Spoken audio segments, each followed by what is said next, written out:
com a permissão de Deus, Criador de tudo e de todos, estamos iniciando mais um diálogo espírita. Sejam bem-vindos. Fox, fariseu e fardo.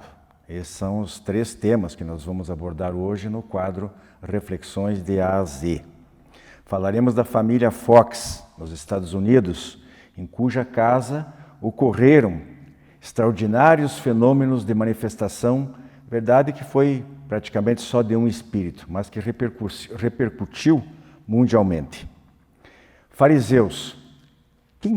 Quem compunha esta classe de judeus ao tempo de Jesus? E por que o mestre os censurava? O terceiro tema é fardo. Quais são os nossos fardos da vida? Família? Trabalho? Alguma enfermidade? Fardos são expiações ou provas?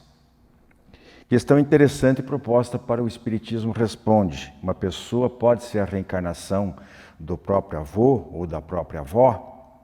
A porta-voz do Espiritismo, neste caso, é Andréa Cristina Kleinans.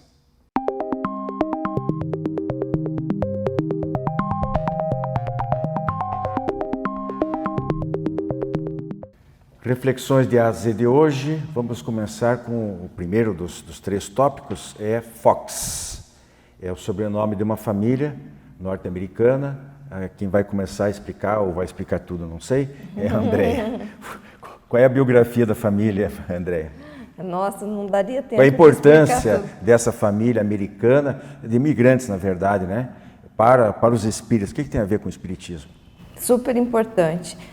Inclusive, há, por exemplo, alguns textos que falam que foi um marco do espiritismo moderno, onde começaram os estudos de um tipo de mediunidade que ocorria através de sons, de pancadas, de barulhos na parede, de passos, né, que se chama tipologia. Então, quando a gente começa a estudar sobre as irmãs Fox, a gente vai criando uma curiosidade, vontade de ler mais, de saber mais. E existem livros e também está em andamento, que soubemos aqui em off, né, um filme que logo será lançado. Bem, as irmãs, elas eram filhas de um casal, John Fox e Margaret Fox, moravam numa pequena cidade, um pequeno lugarejo, né, próximo no estado de Nova York, próximo de 30 quilômetros mais ou menos de uma cidade que se chama Rochester. E essas irmãs mudaram para essa casa no final do ano de 1847.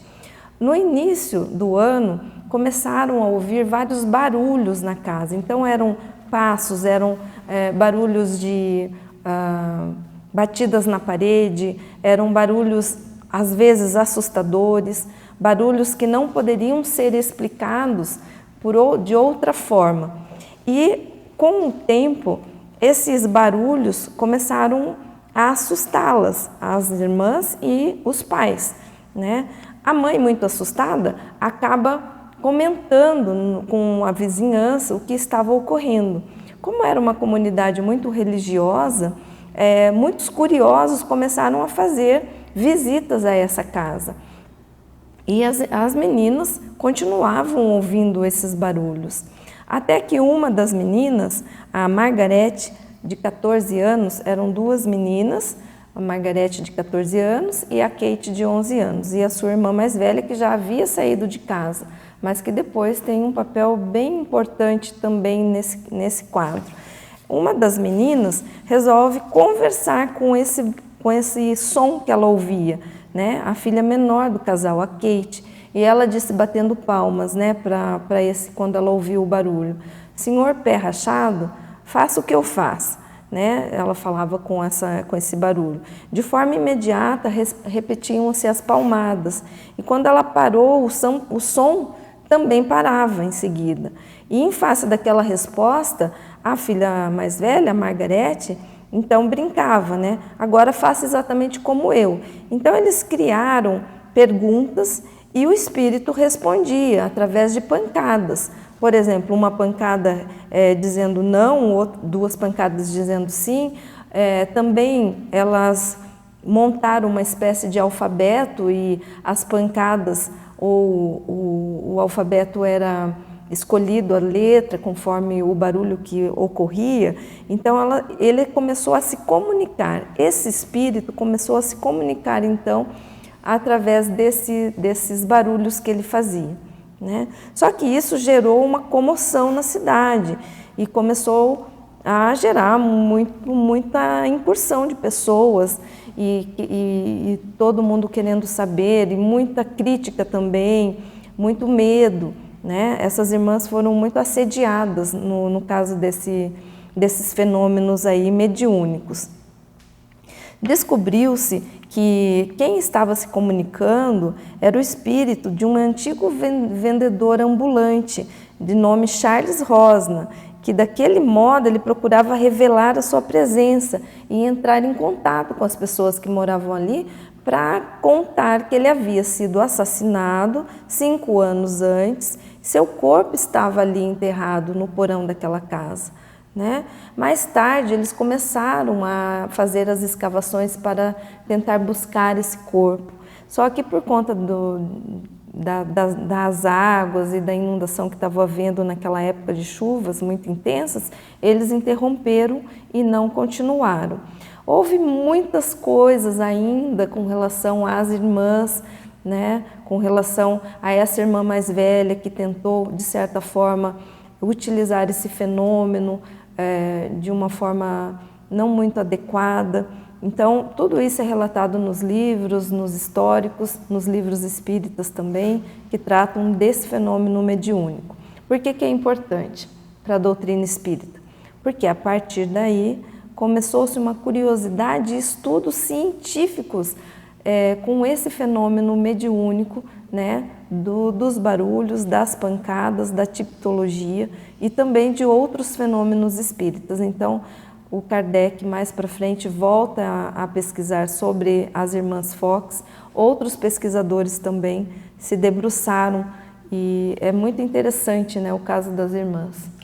Eu só queria fazer um acréscimo sobre os restos mortais dessa pessoa, né?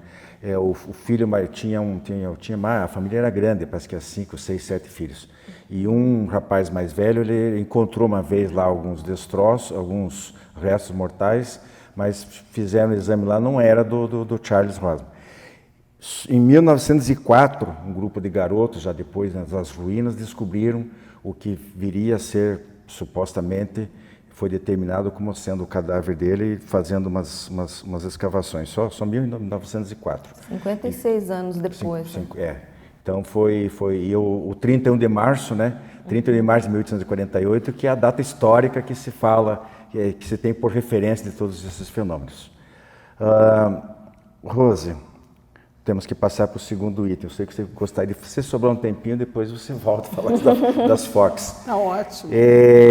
Fariseu seria o nosso segundo... Olha que tema, né? Quando falo em fariseus, a gente recorda da história, né?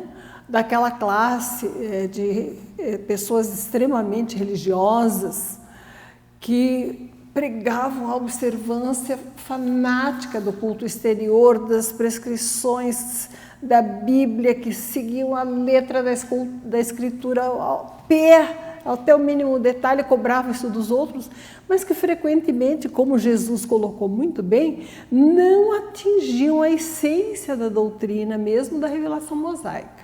Então elas tinham grande preocupação com o culto exterior, com a aparência de pureza, com seguir as prescrições religiosamente, mas não mostravam um coração aberto.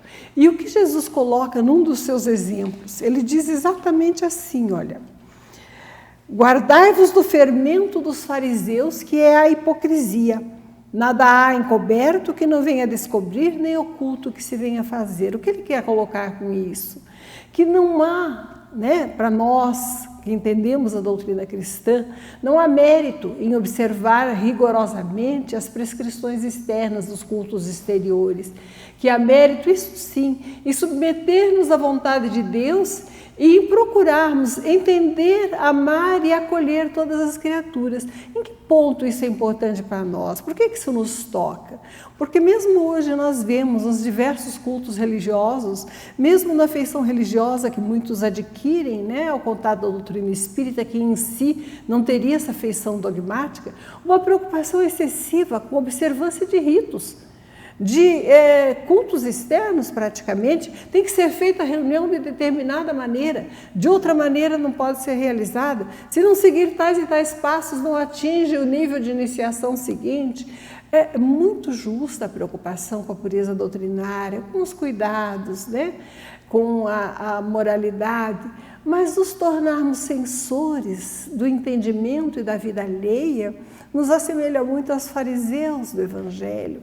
E isso nós precisamos evitar. Precisamos entender a doutrina na sua essência, que é progressiva, que é democrática, que é aberta, que ao mesmo tempo adquire no seu sentido racional, na busca de seguir os critérios de Kardec, de que toda revelação só é válida se atender à generalidade, à universalidade, ao critério da concordância e da coerência.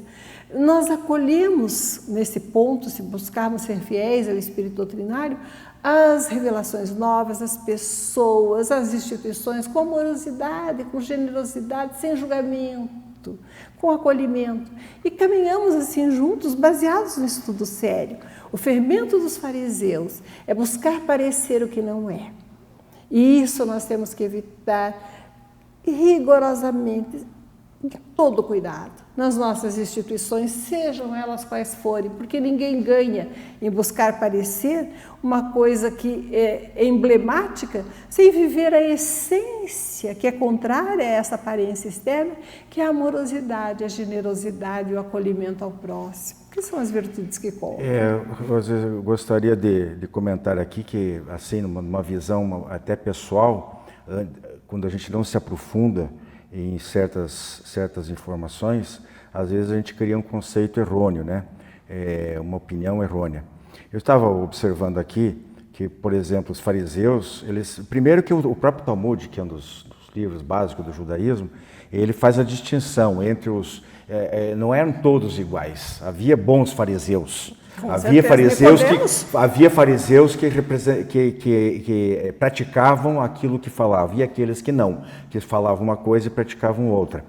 De um modo geral, a linha dos fariseus, eles acreditavam na soberania de Deus, na responsabilidade moral do homem, na imortalidade da alma, na existência dos espíritos e ressurreição do corpo, que não é o caso, nós pensamos um pouquinho diferente, mas só para vocês verem como os dogmas, os princípios que eles alimentavam, basicamente eram os mesmos que depois o cristianismo desenvolveu, adotou. O que fica aqui para a gente, antes de passar rapidinho para a André para falar sobre os fardos, é que a gente vê isso, infelizmente, a gente testemunha isso com muita frequência, pessoas que falam muito em Jesus, inclusive nas palestras espíritas. É muito evangelho segundo o Espiritismo, as palavras Jesus para cá, Jesus para cá, Jesus para cá. Quando tem qualquer problema, uma contenda com um confrade e uma confreira, aí muda de figura. Tudo aquilo é apagado, ninguém leva em conta e passa-se por cima como um trator. Cansei de testemunhar isso, cansei. Então a gente fica assim um tanto quanto frustrado por ver como as pessoas se utilizam desse farisaísmo ainda hoje em pleno terceiro milênio. Andréia, para fechar, tem um pouquinho de tempo aí para falar sobre fardos, porque a gente fala no Evangelho segundo o Espiritismo, fala sobre fardos, etc. Até os fardos de Jesus dizia, né? Qual é o tipo de fardo que ele pedia que carregássemos. Cientificamente, quando Jesus disse que com ele o fardo é leve, né? O jugo é suave, o fardo é leve, isso tem explicação. Né? Cientificamente, quando o nosso corpo está estressado, libera o hormônio do cortisol, o hormônio do estresse, as nossas células elas adoecem com muito maior facilidade. Tanto que o estresse ele é correlacionado com várias doenças graves, porque nós ficamos sob tensão. nosso corpo produz esse hormônio que num primeiro momento protege e depois acaba formando um efeito deletério. Com Jesus, o fardo é leve, porque Jesus veio nos ensinar a lei do amor. O amor é o contrário do estresse. Quando o nosso corpo está emitindo amor, as nossas vibrações amorosas, o pensamento amoroso, ele retira todo o estresse, ele anula o cortisol, a liberação desse hormônio. Então, são áreas cerebrais ativadas de formas diferentes. Então, quando nós estamos fazendo as coisas com amor, seguindo o que Jesus nos trouxe, o fardo é leve, porque de certa forma nós conseguimos lidar melhor com a nossa vida, não há o peso. Todos nós estamos aqui para aprender.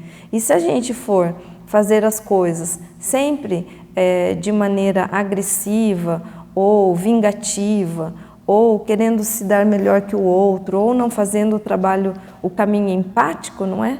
Então, nosso corpo estressa mais, o nosso sistema imunológico abaixa as defesas e a gente adoece mais. Então, o fardo fica muito mais pesado quando nós estamos nesse efeito de doença. Então, essa ligação científica, né, do que Jesus já trazia lá atrás, nos ensinando a amar, a perdoar, a fazer ao outro o que gostaríamos que nos fizesse. Esse é o fardo leve, esse é o jugo suave. Com paciência e fé, mesmo as grandes adversidades da vida, elas são mais facilmente enfrentadas. Muito bem colocado, é um problema emocional, né? Depende de como a gente encara o problema. Às vezes aquilo que é desse tamanhinho para certas pessoas toma uma dimensão imensa, e outras vezes passam por, para citar um exemplo, um câncer, né? É uma batalha terrível pela vida e as pessoas estão sempre sorrindo. Como é que conseguem isso? Só elas sabem, Deus. Abraço. Jornal Comunicação Espírita, matéria de capa desta edição. Programa Diálogo Espírita estreia novo quadro. No editorial, o ano da AD Paraná e o de todos nós em revista. Em Palavra dos Espíritos e dos Espíritas, a reencarnação sob diversos aspectos, parte 2. E ainda, matéria especial sobre a Associação Espírita Educação Fraterna. Jornal Comunicação Espírita. Assine e recomende.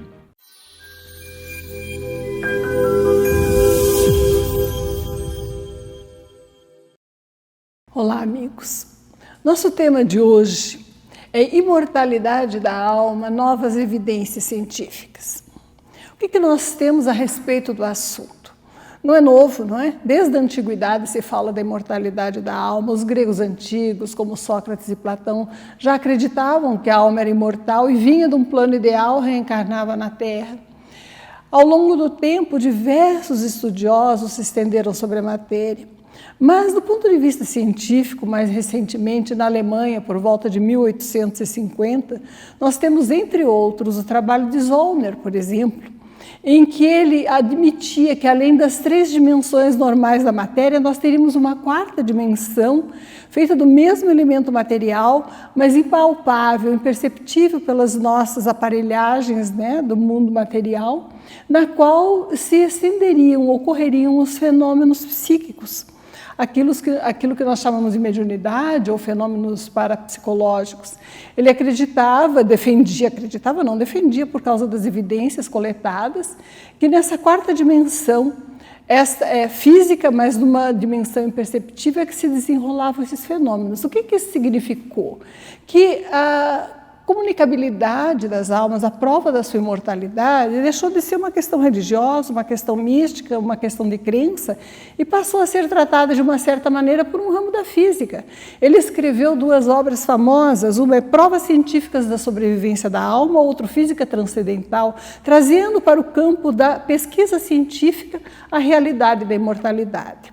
Além do trabalho de Kardec, que já conhecemos, nós temos ao longo do tempo, e mais recentemente, novas evidências sobre a imortalidade da alma. Quantos estudos nesses últimos anos sobre EQM, experiências de quase morte, os livros do Dr. Raymond Moody sobre a matéria são espetaculares, demonstrando que quando o corpo para de funcionar, a alma, a consciência continua viva, emerge para uma nova dimensão vibratória e tem contatos com outros seres que a esclarecem, que a orientam, que a acolhem com amorosidade. Nós temos no campo, hoje em dia, da transcomunicação instrumental, estudos fantásticos. Nós já tivemos em 1953, 52, se não me engano, até dentro do próprio Vaticano, uma ocorrência famosa, os padres Gemelli e Ernetti estavam estudando cantos harmônicos, gravando e gravaram, sem querer, uma comunicação do pai de um deles. O Vaticano autorizou a pesquisa, dizendo que eram fatos científicos. Então, transcende a questão religiosa a prova da imortalidade da alma por meios científicos. Nós temos, mais ainda recentemente, o engenheiro Mack nos Estados Unidos com o Spiricom. Anteriormente, Alva Edison tentou obter comunicação com aqueles que já haviam partido da Terra através de aparelhagens científicas. Tivemos ainda no Brasil Clóvis Nunes, Hernani Guimarães Andrade, que fizeram experimentos incríveis. Tivemos na Suécia o Frederick Jursen, que gravava vozes de pássaros e de repente começou a gravar comunicações de espíritos desencarnados. Tivemos o Konstantin Raudive, que era um estudioso, um pesquisador, um cientista que se dedicou à matéria e tem milhares de gravações de comunicações de espíritos desencarnados através de aparelhagem. No Brasil, nós temos o exemplo espetacular da Sônia Rinaldi, tão pouco estudada. Nos Estados Unidos, ela é altamente conhecida. Existe um documentário premiado, feito pela televisão de lá, sobre o trabalho da Sônia Rinaldi, que a gente pode acessar no YouTube e assistir, mostrando que os espíritos não dependem mais apenas da mediunidade de psicofonia ou psicografia para se comunicar, mas podem ser avaliados nas suas provas de sobrevivência de uma forma mais subjetiva, através da captação da sua mensagem oral ou da sua imagem, através de gravadores, de celulares, de computadores, em que eles dão as suas mensagens provando que continuam vivos. Hoje em dia, portanto, quem diz que não sabe da imortalidade da alma está dando uma declaração de que não estuda, porque nós temos evidências aos montes. Quem quiser, consulte no YouTube a comunicação de Astrogildo. Astrogildo. No Congresso Espírita da Bahia, tem um poema que esse espírito ditou de repente a sua esposa, que estava no auditório, a coisa mais linda. Corroborando, então, a questão 940 do Livro dos Espíritos, que a perda dos entes queridos dói, mas existe consolação para ela, e que com o tempo nós teríamos cada vez instrumentos melhores de acesso às notícias do plano espiritual. Nós temos aí todo um acervo de pesquisas científicas à disposição de todos nós a respeito da matéria. Nossos entes não morreram, continuam vivos. Muita paz. Você conhece o Clube do Livro Espírita de Curitiba? Com ele, você tem descontos de até 60% no preço de capa. E a cada 2 meses, recebe 1 ou mais livros em seu endereço. Associe-se e tenha o melhor da literatura espírita em sua casa. E ainda ganhe uma assinatura do jornal Comunicação Espírita durante o período de 1 ano. Clube do Livro Espírita de Curitiba. Associe-se e contribua para a manutenção do programa Diálogo Espírita.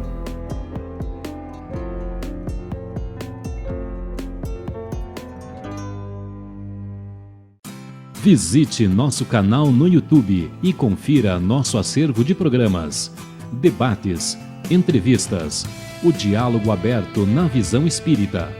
Programa Diálogo Espírita, ADEPR no YouTube.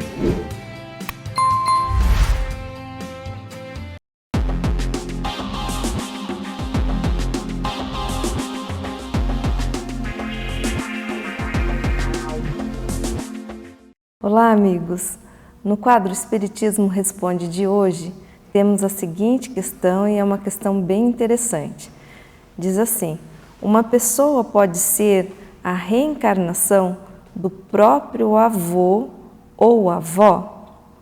Muito bem, o que vocês acham? Bem, se nós formos buscar a resposta de acordo com a doutrina espírita, a resposta seria sim. Uma pessoa pode ser a reencarnação do seu próprio avô ou avó, mas nesse caso nós precisamos entender alguns pontos importantes, até porque existe todo um preparo para aquele espírito voltar para o corpo físico. Existe um tempo em que ele permanece. Quando ele desencarna, ele vai passar por um tempo, ele vai se preparar, ele vai passar por um planejamento reencarnatório.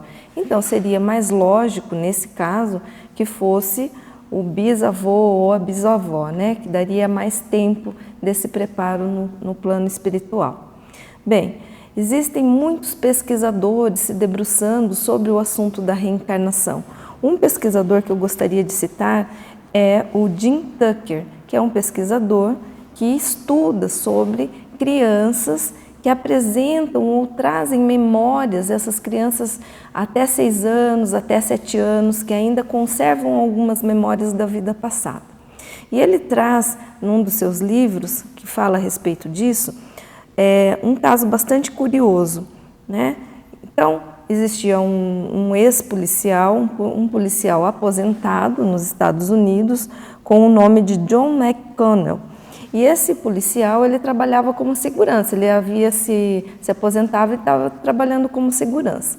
Uma bela noite, ele foi fazer visita em um local que vendia aparelhos eletrônicos e ele não percebeu que entraram alguns assaltantes armados e um dos assaltantes reagiu, porque como ele tinha arma também, ele trabalhava como segurança, um dos assaltantes reagiu e o acertou, né, com um tiro, e ele foi então baleado muitas vezes.